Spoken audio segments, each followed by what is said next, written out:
Dramatika Simone Semenič ponuja veliko izzivov in možnosti za inovativne gledališke prijeme. Rada ustvarja v gledališču, kot gledalka pa ima veliko raje film.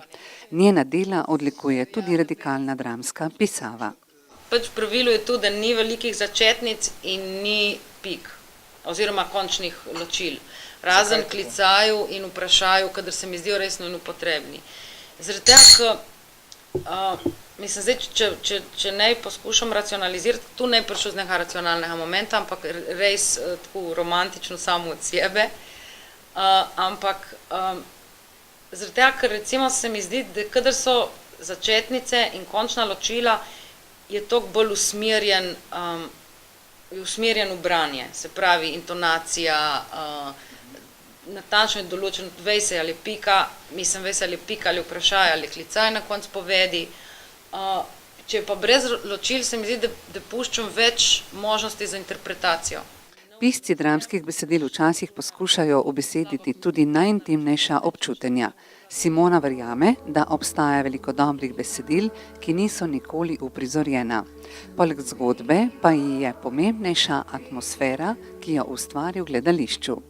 Meni se zdi, da če atmosfero vzpostaviš, da pole lahko skozi tu prodaš katerokoli zgodbo, ampak da če zmoriš atmosfero dost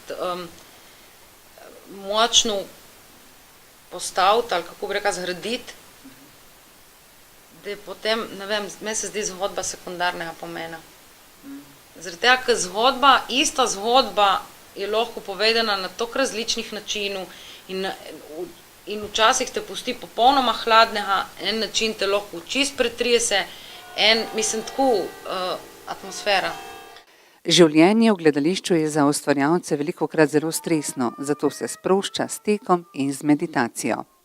Ne vem, zdaj po eni strani je ta stres tudi vznemirljiv, ne smem reči, da ne, ampak je pa tudi res, da je pač človeško telo in pač misel enostavno omejen rok trajanja in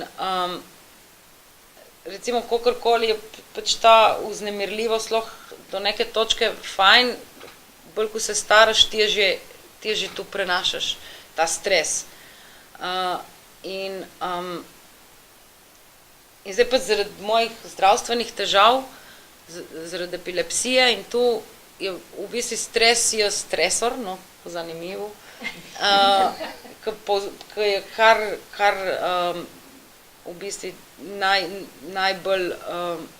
največji vzrok, najbolj močan, recimo temu vzrok za napade. Tako da bi mogla res poskusiti živeti življenje brez stresa, kar je pač v tem poklici nemogoče, no je ta nekako z meditacijo si tudi pomagam in se mi zdi, mislim, ne vem, meni je pač fajn, pač si vzameš tisti, ne vem, pokrat časa že in malo odlebdiš, no, v mislih.